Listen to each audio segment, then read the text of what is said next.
जब से अनाउंसमेंट हुआ था उसके बाद भी हलचलें चल रही थी, ऐसा मोमेंट बन रहा था कि आप अलग से चुनाव लड़ सकते हैं। फिर कहीं ना कहीं वो सिचुएशन बना भी, आपने फॉर्म भी भरा। आखिर ऐसा क्या दबाव आ गया, कहाँ से दबाव आया, कौन सा खौफ भरा गया आपके भीतर? राजनीति में ना दिखता कुछ और है और होता कुछ और है।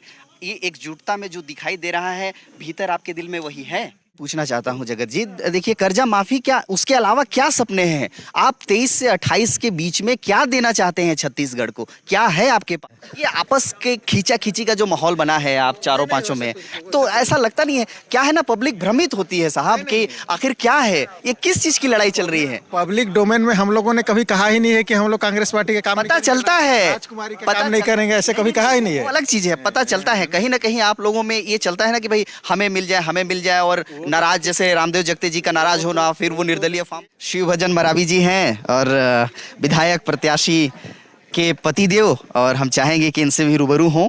धन्यवाद देवगन साहब। बहुत बहुत धन्यवाद आपका शिवभजन जी, और आप बहुत ही प्रखर और तेज तरार, बुलंद और हौसले में आप लबालब लग रहे हैं। जीत जाएंगे आसानी से? तो सवाल बनता है ना शिवभजन जी, दरअसल आप चारों पांच एक तो थे जब टिकट क्लियर नहीं हुआ था। टिकट क्लियर होने के बाद रामदेव जी का अलग हो जाना, निर्दलीय फॉर्म भरना, ये एकमत को कहाँ दर्शाता? इस बार तो प्रधानमंत्री बनेंगे हमारे राहुल गांधी जी। जो कमी है वो सभी कमी को हम पूरा करेंगे।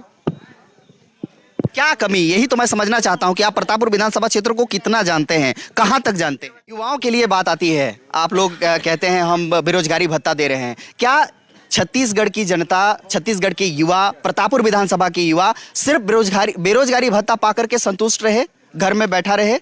क्या उनके लिए कोई विजन है? क्या आने वाले दिनों में उनके लिए रोजगार उपलब्ध करा सके प्रतापपुर विधानसभा क्षेत्र के युवाओं के लिए? ऐसा कोई आपने प्लान किया है, ऐसा कोई थिंक है क्या? प्रतापपुर विधानसभा क्षेत्र के अंतर्गत आने वाला ये ग्राम कछिया में आज ये जो कांग्रेस पार्टी से 4 बल्कि 5 जो प्रबल दावेदार थे वो एक मंच पर आज उपस्थित हैं।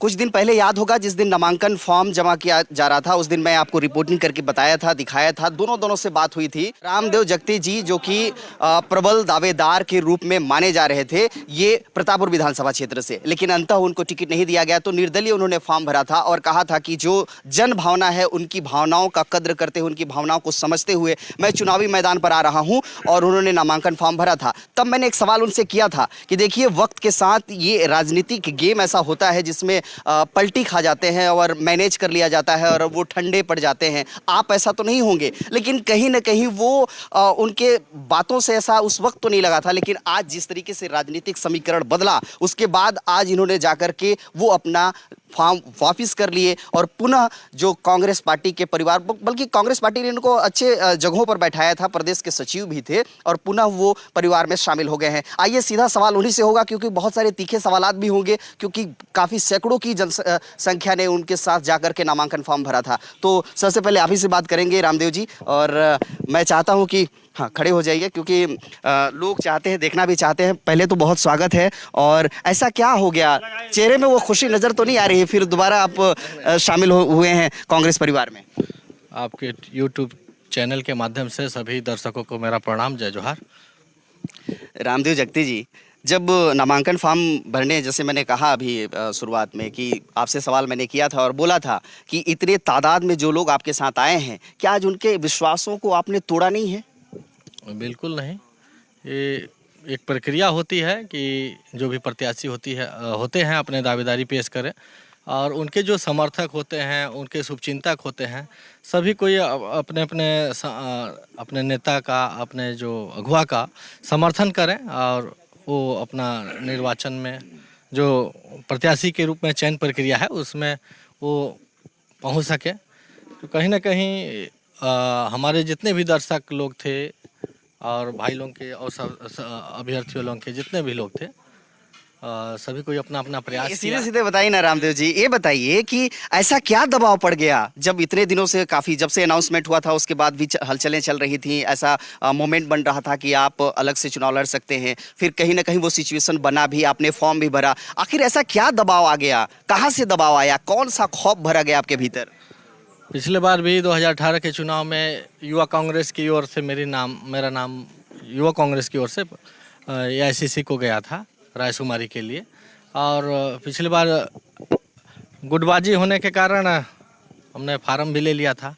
अंत लास्ट में सरगुजा महाराज जी के पास सभी का रायशुमारी लेकर के मैंने फार्म को जमा कर दिया था। इस बार भी तमाम सर्वे हो रहे थे, एजेंसी कई लगे थे और रायशुमारी हो रही थी। तो हमारे वाटफनगर के क्षेत्र के लोग ने, आप लोगों ने देखा है कि बढ़ चढ़ के हिस्सा लिए थे। तो उसमें सभी कोई भाग लिए थे, हमारे जगत नारायण जी भी थे, विद्यासागर। आज आपको ऐसा क्या दबाव मिला जिसके वजह से आपको सूरजपुर जिले में जाकर के अपना फॉर्म वापस लेना पड़ा? कहाँ से ऐसा प्रेशर फील हुआ? क्योंकि वो लोग जो आपके साथ खड़े थे कहीं ना कहीं सारी चीज़ों को त्यागते हुए, पॉलिटिकल में ऐसा होता है कि चेहरे की जब एक बार पहचान हो जाती है तो उनको एक अलग नज़र से देखा जाता है। पता नहीं शिवभजन जी उस नज़र से देखेंगे नहीं देखेंगे, ये तो बात का विषय होगा। वो उनके विश्वास, उनके भरोसे को लेकर के ऐसा क्या कुछ हो गया, कैसे विश्वास दिला पाएंगे? जन भावनाओं का सम्मान करना हम सभी अगुवा के लिए, और जो पदाधिकारी हैं, हम जो जिम्मेदारी मिली है उसमें मेरा दायित्व था कि मैं उनकी भावनाओं का कदर करूं, और मैंने फार्म लिया था। उसके बाद जैसे ही मेरा सोशल मीडिया में, पत्रों के माध्यम, पेपरों में, न्यूज़पेपर में चला, तो बहुत सारे कार्यकर्ता लोग सोचे कि जब कांग्रेस की सरकार छत्तीसगढ़ में पुनः बन रही है और आपके टिकट फार्म, जो भी फार्म लेने से कहीं ना कहीं अगर थोड़ा सा कमी के कारण कांग्रेस पार्टी का जो भी दावेदार था, अगर वो हार जाते हैं, मान लीजिए कि हमारे समर्थक लोगों ने मुझे जिताने के लिए फार्म लिवाया हो, लेकिन अगर मैं कहीं चूक हो गया तो हमारा एक सीट बर्बाद हो रहा था। इसको देखते हुए हम बहुत सारे कार्यकर्ता खुल करके बोलेंगे, खुल करके बोलेंगे क्या? खुल करके बोलेंगे। हमारे पास तो सरगुजा के हमारे युवराज आदि बाबा जी का फ़ोन आया, सरगुजा के बड़े बड़े नेताओं का फ़ोन आया, बलरामपुर के जिला कांग्रेस कमेटी का फ़ोन आया, बेंकी बाबा जिला कांग्रेस कमेटी के उपाध्यक्ष जी का फ़ोन आया, हमारे सरगुजा महाराज टीएस बाबा जी ने से मौखिक रूप से फ़ोन से बात हुई, और मैंने 2 मिनट मिलना भी चाहा, चूँकि मैं किसी काम के लिए बिलासपुर गया था। तो महाराज साहब से भी बात हुई और मैं सोचा कि मुलाकात कर लूँ, सबसे राय शुमारी लिया कि भाई महाराज बुला रहे हैं तो कुछ कारण होगा। अंततः भूपेश बघेल जी का भी फ़ोन आया कि आपसे मिलना चाहते हैं, मुख्यमंत्री जी से। तो पहले तो मैं महाराज साहब से भी मिला और सीएम साहब से भी मुलाकात हुई हमारी। तो उनका स्पष्ट निर्देश है कि हम सब परिवार के लोग हैं, अगर हम लोग लड़ेंगे तो कोई न तीसरा आदमी नुकसान होगा। तो मुझे लगा कि जिस सीट के लिए हम लोग जीतना चाहते हैं वो हम लोग को गुड़बात के हाथों से फिसल जाएगा, इसलिए हो सकती है, क्योंकि यहाँ पे जन भावनाएं है कि हम लोग जीतेंगे। अच्छा, आपका स्पष्ट कह देना हुआ कि महाराज साहब और मुख्यमंत्री जी के कहीं ना कहीं निर्देश रहा, कहीं ना कहीं उनकी तरफ से ये बोला गया, तब जाकर के आप वापस आए हैं। मैं आपसे पूछना चाहता हूँ रामदेव जी कि क्या आपके इस तरीके से आपस की इस लड़ाई से कहीं ऐसा तो नहीं है कि आप लोगों को इसका नुकसान उठाना पड़ेगा, जनता भ्रमित होकर के कहीं बीजेपी का समर्थन न कर दे? नहीं, देखिए क्या है कि अभी जो आप लोग घोषणा पत्र देख रहे हैं, किसानों के लिए, स्वास्थ्य विभाग के लिए, नौजवानों के लिए, सभी वर्गों के लिए बहुत अच्छा घोषणा पत्र आ रही है, जिसका सराहना पूरे देश में हो रही है। पहले जय बीरू के साथ मिलकर सरकार बनाए थे, अब छत्तीसगढ़ में काका बाबा दोनों मिलकर के सरकार बनाएंगे, ऐसा मुझे आशा भी। काका बाबा का जो कॉम्बिनेशन है अभी फिलहाल, पहले तो नहीं था, 2.5 सालों का लड़ाई भी आपने देखा होगा, लेकिन अब काका बाबा की लड़ाई और काका बाबा एक हो गए हैं, एक साथ लड़ाई लड़ेंगे बीजेपी से। आइए जगतलाल आयम जी बोलिए। फिर भी मैंने उनका आश्वासन है, लेकिन मैंने उनका जो रायशुमारी आई, उन बहुत सारा आशीर्वाद और मार्गदर्शन सुझाव मिला उनका। फिर भी मैंने जब से वहाँ से निकला है, बहुत फ़ोन आ रहे थे, फिर भी मैंने कहा था पहले बार भी कि मैं अपने जो मेरे समर्थक हैं उनके रायशुमारी लूँगा। आज सुबह भी हमारे आदरणीय राजकुमार गुप्ता जी का यहाँ पे बुलावा आया और हम लोग सभी प्रत्याशी एक साथ आए और बहुत सारे रायशुमारी अंततः यहाँ पे हम लोग तय किए कि आपके दिशा मार्गदर्शन में पहले भी था मैं और आज भी हूँ, और हम सभी प्रत्याशी लोग यहाँ पे एकमत हुए। शिवभजन भैया हमारे थे, उन्होंने हमें भरोसा विश्वास दिलाया है कि हम सबकी जिम्मेदारी है, क्योंकि हम कहीं न कहीं भाग लिए थे। ज़रूर भाभी राजकुमारी मरावी जी को मौका मिला है, हम उनका तहे दिल से स्वागत करते हैं और जो भी जिम्मेदारी मिलेगा हम लोगों को पूरा भरोसा विश्वास है कि हम लोग अपने क्षेत्र की जनता के लिए अपने स्तर तक का जो भी मामले आएंगे हम अपने विधायक जी से खुल करके, खुले मन से, खुले दिल से, करेंगे। खुले मन से, खुले दिल से आ गए हैं। पूरी ताकत के साथ काम पूरी करें। ताकत के साथ हम अपने वरिष्ठ जो भी इस ब्लॉक के हो उस ब्लॉक के हमारे जो भी मुखिया हैं उनके निर्देशानुसार मार्गदर्शन में चलेंगे। चूँकि बड़े नेता हैं वो अपने जगह पे हैं, हमारे यहाँ पे मुखिया जो हैं उनके मार्गदर्शन में हम सबको चलना है और हम सबकी के लिए काम करना है। जो भी जिम्मेदारी मिलेगा और जो भी समस्या आएगा हम लोग बढ़ चढ़ करके हिस्सा लेंगे और मुझे आशा विश्वास है कि सब कोई सहयोग करेंगे, साथ देंगे और निश्चित रूप से हम लोग अपना विधानसभा में भारी मत से अपनी भाभी राजकुमारी मरावी जी को जिता करके ले जाएंगे और छत्तीसगढ़ में कांग्रेस की सरकार बनाने में अपना महत्वपूर्ण भूमिका निभाएंगे। चलिए, धन्यवाद। जैसे कि हमारे बीच में है जगत लाल आयम जी, बहुत ही प्रखर वक्ता, बहुत तेज तरार नेता हैं। आइए इनसे रूबरू होते हैं, क्योंकि ये भी कहीं ना कहीं उस लिस्ट में थे जिनको टिकट दिया जाना था, लेकिन जैसा कि वही अंततः परिणाम किसी एक के झोली में ही जाता है और इसमें भाग्यशाली रही राजकुमारी मरावी जी। जगत जी, बहुत स्वागत है डीडी यूट्यूब चैनल पर। धन्यवाद। और मैं यही चाहूँगा कि आज सब लोग, आप लोग एक हो गए हैं। वो कहते हैं ना, राजनीति में, मैंने अभी हाल ही में विद्यासागर जी से भी कहा था, वही आपसे भी पूछना चाहता हूँ। राजनीति में ना दिखता कुछ और है और होता कुछ और है। ये एकजुटता में जो दिखाई दे रहा है, भीतर आपके दिल में वही है? निश्चित रूप से इसमें कोई संदेह नहीं है, क्योंकि पूरे विश्वास और एकजुटता के साथ आप देख पा रहे हैं यहाँ पर इस क्षेत्र में इतने कर्मठ लोग हैं, तो इसका मतलब साफ है कि दिल भी एक है, मन भी एक है और सब एक साथ हैं। सब एक साथ है, तो इसकी लड़ाई जो आखिरी, एक तो बहुत विलंब किया कांग्रेस पार्टी ने, शायद इत्तेफाक रखेंगे अब इस बात से कि जितना जल्दी बीजेपी ने अपना कैंडिडेट उतारा था उतना कांग्रेस ने नहीं उतारा, बहुत लेट किया था। तो कहीं ना कहीं बहुत नज़दीक आ गया है इलेक्शन, तो एक बड़ी रिस्पॉन्सिबिलिटी है। आप लोग कितना सफल मान रहे हैं इस वक्त अगर देखा जाए तो? देखिए, चुनाव तैयारी निश्चित रूप से बीजेपी ने 2 महीना पहले कैंडिडेट अपना घोषणा कर दी, लेकिन ये मान के चलिए कि जो हमारी प्रत्याशी हैं, पहले भी जिला पंचायत अध्यक्ष रही हैं लंबे समय से, तो काम तो हमेशा चलते रहता है, क्षेत्र में लगातार काम चलते रहता है। ये कोई कैंडिडेट की बातें नहीं है, पहले से काम चल रहा था, तो निश्चित रूप से हम लोग इसको कवर कर पाएंगे, काम कर रहे हैं। अभी आप लोग अपने अपने वक्तव्य में भी आपने कहा, आप सभी नेताओं ने कहा, कांग्रेस के दिग्गज नेताओं ने कहा कि जो पिछली बार जिस तरीके से कांग्रेस ने कर्जा माफ़ किया था, वो योजनाएं चली थी, वो फिर से हो रहा है ना, 25 रुपए धान, ये सब कर रहे हैं। मैं ये जानना चाहता हूँ कि जिस तरीके से बीजेपी 15 सालों से यहाँ राज करी थी और बीजेपी बस वही अपने पुराने बखानों के साथ उतरी थी 2018 में, आप लोगों ने बाजी मारा, आप लोगों ने एक नया सपना दिखाया छत्तीसगढ़ को। अब 5 साल बीत जाने के बाद कोई नए सपने दिख नहीं रहे हैं, वही कर्जा माफी सही है क्या? जनता के हित के लिए है क्या? देखिए, मेरा तो साफ कहना है, जब केंद्र सरकार, भाजपा की केंद्र सरकार अडानी की कर्ज माफ कर सकती है, उद्योगपति के हजारों करोड़ माफ़ी कर सकते हैं, किसानों का तो छोटा छोटा कर्ज है, 20,000 है, 15,000 है, 1 लाख है, तो क्यों नहीं किया जा सकता है? बिल्कुल किया जा सकता है। और मैं ये पूछना चाहता हूँ जगत जी, देखिए कर्जा माफी क्या, उसके अलावा क्या सपने हैं? आप 23 से 28 के बीच में क्या देना चाहते हैं छत्तीसगढ़ को? क्या है आपके पास? छत्तीसगढ़ में के 2.5 करोड़ जो जनता है उनके लिए नया सपना है। सबसे पहला चीज़ है शिक्षा। हम भविष्य सुधारना चाहते हैं, हम आने वाले पीढ़ी का भविष्य सुधारना चाहते हैं। क्या है, कई बार पैसे के अभाव में अच्छी शिक्षा लोग नहीं दे पाते हैं, इसीलिए तो योजना की है भूपेश बघेल की सरकार ने, केजी से लेकर पीजी तक मुफ्त शिक्षा व्यवस्था करने का इन्होंने घोषणा किया है।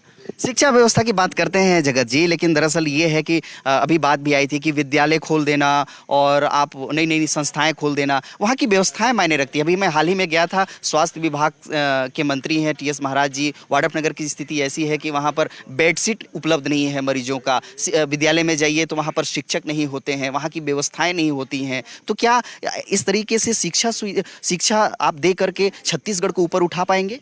निश्चित रूप से संस्थान बढ़े हैं तो कमी होगी, कुछ संस्थान होंगे, चाहे वो शैक्षणिक क्षेत्र की बात आपने कही या फिर स्वास्थ्य क्षेत्र की बात, आप जरूर काफ़ी सक्रिय पत्रकार हैं, तो निश्चित रूप से इलेक्ट्रॉनिक मीडिया के, तो आपको लगा होगा। लेकिन ऐसा नहीं है, 1-2 को मिल सकते हैं, लेकिन अन्य जगहों पर भी अच्छी व्यवस्था है। चलिए, बहुत धन्यवाद जगत जी। हमने बात किया रामदेव जगते से और जगत लाल आयम जी से, और अब बारी है त्रिभुवन टेकाम जी। ये भी इस रेस में थे कि इनको भी प्रतापपुर विधानसभा क्षेत्र से कांग्रेस प्रत्याशी के तौर पर उतारे, लेकिन ऐसा हुआ नहीं। मलाल है? नहीं, कोई मलाल नहीं है। हम लोग संगठन के कार्यकर्ता हैं, संगठन में काम करते रहते हैं और निरंतर प्रक्रिया है। मैं तो 4थी बार टिकट की मांग किया था, लेकिन प्रयासरत हूँ और भविष्य में भी प्रयास करूँगा। लेकिन आपने जैसे प्रतापपुर में भी आपसे बात हुई थी तो आपने कहा काफ़ी अरसों से आप लगातार कांग्रेस में हैं और आप बारंबार ये आपका प्रयास रहता है कि आपको प्रतापपुर विधानसभा का प्रतिनिधित्व करने का अवसर प्राप्त हो, लेकिन अभी तक मिला नहीं। निराशा तो होती होगी ना त्रिभुवन जी? नहीं, वैसा कोई निराशा नहीं है, चूंकि संगठन में हम लोग काफ़ी दिनों से काम कर रहे हैं और ऐसा कोई बात नहीं है कि चूंकि संगठन जिसको जिम्मेदारी देती है वही संगठन का नेतृत्व करता है। उसमें मैं भी शामिल हूँ, चूंकि संगठन के महत्वपूर्ण पदों पे मैं पहले भी था और अभी भी हूँ, तो काम करते रहता हूँ और कभी ना कभी अवसर आएगा ऐसे अपेक्षा करता हूँ। तो शिवभजन जी से, राजकुमारी मरावी जी से ट्यूनिंग हो गई है, सब कुछ सामान्य हो गया है? नहीं, ऐसा पहले भी नहीं था और आज भी नहीं है। पहले भी हम लोग एकजुट थे, ये लड़ाई को हम लोग एकजुटता के साथ लड़े हैं और उसमें सफलता मिला है। ये आपस के खींचा खींची का जो माहौल बना है आप चारों पांचों में, तो ऐसा लगता नहीं है? क्या है ना, पब्लिक भ्रमित होती है साहब कि आखिर क्या है ये, किस चीज की लड़ाई चल रही है? पब्लिक डोमेन में हम लोगों ने कभी कहा ही नहीं है कि हम लोग कांग्रेस पार्टी के काम पता चलता है, राजकुमारी का काम नहीं करेंगे, ऐसे कभी कहा ही नहीं है। वो अलग चीज है, पता चलता है। कहीं ना कहीं आप लोगों में ये चलता है ना कि भाई हमें मिल जाए और नाराज, जैसे रामदेव जगते जी का नाराज होना, फिर वो निर्दलीय फॉर्म भरना। एक प्रतिस्पर्धा है, प्रतिस्पर्धा में जो रेस में आगे निकलता है उसको मौका मिल जाता है। चलिए, धन्यवाद। शिवभजन मरावी जी हैं और विधायक प्रत्याशी के पतिदेव, और हम चाहेंगे कि इनसे भी रूबरू हों। धन्यवाद देवगन साहब। बहुत बहुत धन्यवाद आपका शिवभजन जी, और आप बहुत ही प्रखर और तेज तरार, बुलंद और हौसले में आप लबालब लग रहे हैं। जीत जाएंगे आसानी से? हम लोग चुनाव नहीं लड़ रहे हैं, पूरे जनता लड़ रहा है चुनाव, हमारे कांग्रेस कमेटी के पूरे संगठन लड़ रहा है, बिल्कुल जीतेंगे। नहीं तो आपके कांग्रेस कमेटी के संगठन के बीच में ही तो कहीं ना कहीं अंदर की नाराजगी दिखती है और बिखरे नजर आते हैं, भागते हुए नजर आते हैं। तो आप खुदे बोले कि दिखता कुछ और है वो करते कुछ और है। अपने औतक में ही इनको बोले हैं कि आप दिखते कुछ और हैं और करते कुछ और हैं। वही तो जो अभी दिख रहा है, ऐसा तो नहीं है कि ये नहीं होगा आने वाले समय में? नहीं, ये अभी जो दिख रहा है वो तो सही है ना? नहीं, अभी आज भी है, कल भी है और जीवन भर रहेंगे। शिवभजन जी, अभी जो दिख रहा है कहीं ये असत्य तो नहीं है ना? अभी क्या दिख रहा है? जो यही कि आप लोग एक हो गए हैं, एक साथ बैठे हैं और जीवन भर बैठेंगे और एक साथ हम लोग पैदा भी हुए हैं, एक साथ रहेंगे, हमारे कांग्रेस पार्टी में रहेंगे। पूरा विश्वास है? रहेंगे नहीं, हम लोग का धर्म है, कर्म है, कांग्रेस में रहेंगे, काम करेंगे एक साथ। अच्छा, ये जो चल रहा था अभी, गहमा गहमी स्थितियां थी रामदेव जगते का को लेकर के, आपको बता दूं कि कांग्रेस पार्टी फार्म भरना, फार्म उठाने का, वापसी करने का, स्क्रूटनी करने का एक निर्धारित समय है, वो प्रक्रिया में रहता है। हम लोग पहले भी एक साथ टिकट मांगे हैं, रामदेव, जगतलाल आयम जी, त्रिभुवन जी, देवनारायण जी। इसीलिए तो सवाल बनता है ना शिवभजन जी, दरअसल आप चारों पांच एक तो थे जब टिकट क्लियर नहीं हुआ था। टिकट क्लियर होने के बाद रामदेव जी का अलग हो जाना, निर्दलीय फॉर्म भरना, ये एकमत को कहाँ दर्शाता है? आप समझ नहीं रहे हैं, यही तो आपका भूल है। मीडिया वाला कुछ कहते हैं तो कुछ दिखा देते हैं। चलिए बताइए ना आप, हम वही सत्य दिखाने को कुछ दिखा देते हैं। आप कैसे मान लीजिए कि ये आपको मैं एक बार नहीं, 1000 बार बोला हूँ कि नहीं? बोलिए, आपको बोला हूँ? बता दीजिए ना, अब देखने वाले सुनने वालों को। आपको बोला हूँ कि नहीं 1000 बार कि हम एक हैं और एक रहेंगे? बोलिए। पर वो दिखता है ना, वो दिखता है नहीं, आपको बोला हूँ कि नहीं बोला? ये बता दीजिए, अगर वैसा रहता, एक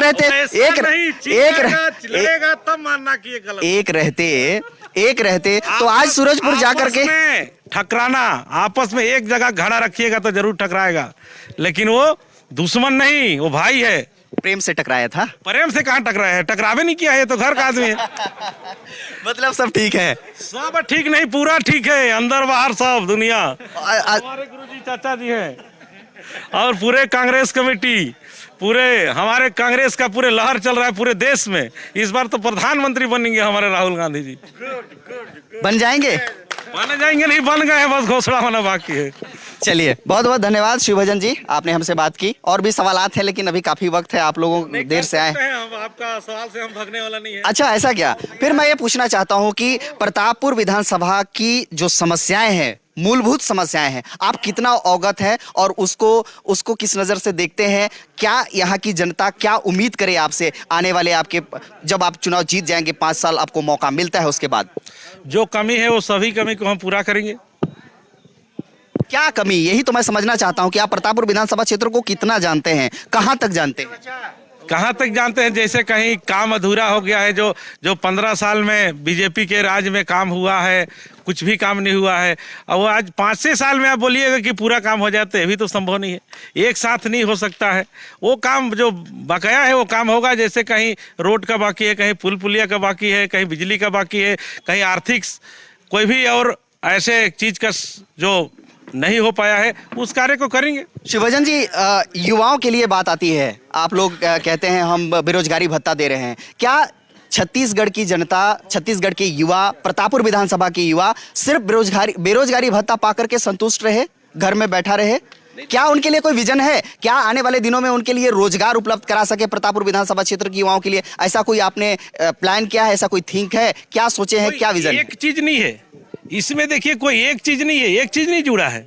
आप समझिए देवांगन जी, एक चीज के लिए शासन नहीं चलता, इसमें हर वर्ग को सोचना चाहिए। और हर वर्ग, हर जगह, नहीं, मैं ये पूछ रहा हूं, हर जगह, हर गांव अलग अलग स्थिति बदलता है, परिस्थिति बदलता है। उस समय कहीं कहीं धान खेती नहीं करते हैं, कहीं कहीं और कुछ नहीं करते हैं, तो उनको लाभ नहीं मिल पाता है। ये सब वर्ग के लिए सब चीज को सोचते हुए शिवभजन जी, मैं ये पूछना चाहता हूँ कि यहाँ के जो बेरोजगार युवा घूम रहे हैं, जिनके पास रोजगार नहीं है, प्रतापपुर विधानसभा क्षेत्र ऐसा है जो काफी बैकवर्ड है, जंगल में घिरा हुआ है, जंगलों, चारों तरफ जंगलों के बीच में निवासरत हैं, इन्हें पूरी तरह से एक अच्छी एजुकेशन नहीं मिल पाता, एक अच्छा प्लेटफॉर्म नहीं मिल पाता। आप उनके लिए क्या सोचते हैं? कहने का मतलब ये दुनिया जो बदल रहा है, अभी जो पढ़े लिखे हैं, आप पता कर लीजिए कितने नियुक्ति हुआ है। और आप ये भी पता कर सकते हैं छत्तीसगढ़ में बेरोजगारी कितना दर है और अन्य राज्य में कितना है, उसमें आप पता लगाइए। नियुक्ति में तो आरोप लगाते हैं बीजेपी, और अभी काफी खबरें चली थी कि उसमें भ्रष्टाचार होता है। जो पढ़ लिख करके मेहनत कर रहे हैं, कांग्रेस की सरकार पैसों में नौकरी बांट रही है। नहीं, देखिए पढ़ लिख के अभी जो नौकरी लगा है, जो भी अभी लगा है, उसमें तो नेताओं, मंत्री, अधिकारियों के बेटे बेटियां डिप्टी कलेक्टर, डीएसपी बन रहे हैं। वो तो कहने के लिए तो कुछ भी कह देते हैं। यही तो सवाल है ना देवांगन साहब, कोई भी कुछ कह देगा तो उसको साबित नहीं करेगा, तब तक कैसे मानिए? हाई कोर्ट में चला है मामला साहब, हाई कोर्ट में चला है। हाई कोर्ट ने फटकार भी लगाया है, आपको ज्ञात होगा। वो फटकार तो लगाइए दिए है, फटकार लगाने से क्या होगा? साबित होगा, जेल जाएंगे, तब समझिएगा कि साबित हुआ। चलिए, बहरहाल इतने ही सवाल करते हैं। बहुत बहुत धन्यवाद, आपने बात किया। सवाल तो बहुत कुछ है, लेकिन वक्त का तकाज़ा। उस लिस्ट में थे जिनको टिकट मिलना था कांग्रेस की तरफ से, और कुछ दिन पहले के साथ एक लंबा इंटरव्यू हमने किया है। बहुत सुंदर बातचीत है, आप जाकर के लिंक पर देखिएगा, वो बातचीत भी सुनिएगा। बहरहाल विद्यासागर जी ने आज अपनी बातों में एक बात कही कि ये सब आपस में किसी न किसी जगह को बांट रहे हैं कि आप जनपद अध्यक्ष हो जाइएगा, आप जिले में बैठ जाइएगा, किसी को और की प्रतिनिधि। तो आप लोग साहब ये सब इसी चीज़ की लड़ाई के लिए आते हैं क्या? नहीं, सबसे पहले तो सभी को नमस्कार।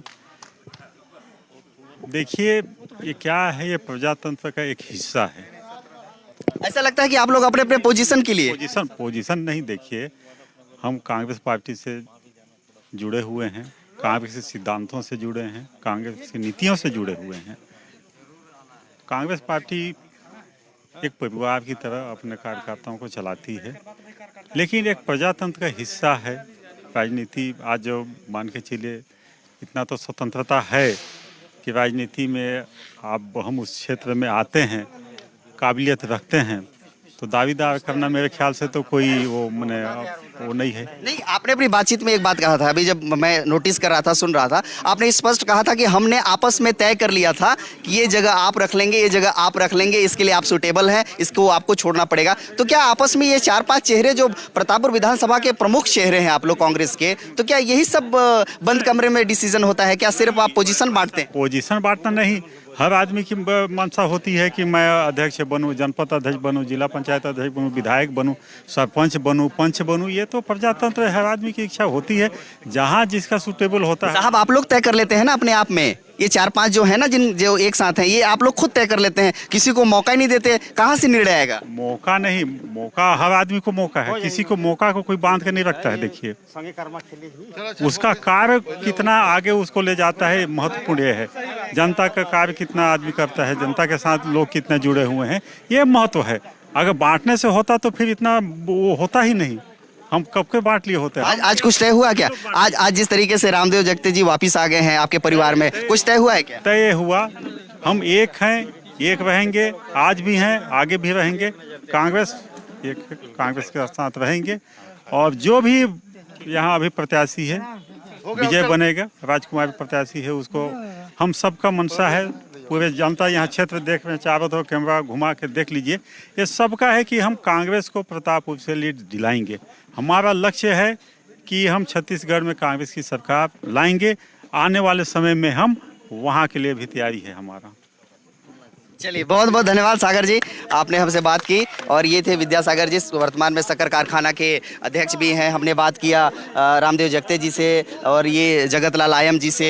त्रिभुवन टेकाम जी हमारे पीछे हैं, विद्यासागर जी हैं। थोड़ा सा प्रतिक्रिया बहुत शॉर्ट में ले लेते हैं राजकुमार गुप्ता जी, जिनके नेतृत्व में कहीं ना कहीं यहाँ पर ये कार्यक्रम आयोजन किया गया था। आज खुश हैं गुप्ता जी आप? हम तो ये खुश हैं, हमें चाह रहे थे, जो हमारी इच्छा थी कि नए प्रत्याशी को दिए जाए, नए प्रत्याशी मिल गए और इन लोग में एकमत हो गया। ये लोग बात हुई, रामदेव जा भी रहते कि हम वापस ले रहे हैं, हम क्या आइए यहीं पर बैठ करके बात करते हैं तब जाइए।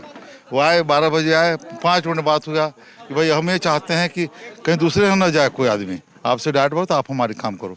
ये मान गए, ये लोग गए, वापस ले लिए। चलिए, बहुत बहुत धन्यवाद गुप्ता जी। तो ये वीडियो आपको कैसा लगा हमें कमेंट बॉक्स पर लिख करके जरूर बताइएगा। और ये दिग्गज नेताओं से और क्या पूछने चाहिए ये भी आप कमेंट बॉक्स पर लिख करके बता सकते हैं। बहरहाल ये बातचीत अच्छी लगी हो तो लाइक करके, बाकी आपके अपनों तक शेयर कर दीजिएगा। चैनल में नए होंगे तो सब्सक्राइब करिएगा। जी हाँ, एक और गुजारिश ये है कि अगर यूट्यूब पर देख रहे होंगे तो न केवल चैनल को सब्सक्राइब करिएगा, बल्कि फेसबुक पेज पर अगर देख रहे होंगे तो फेसबुक पेज को फॉलो जरूर करिएगा, क्योंकि हमारा परिवार बढ़ता चला जा रहा है और अब दिन ब दिन इस चैनल को आप अपना प्यार स्नेह बनाए रख रहे हैं। बहुत बहुत धन्यवाद। कैमरा पर्सन के साथ दिनेश देवांगन को दीजिए इजाजत। नमस्कार।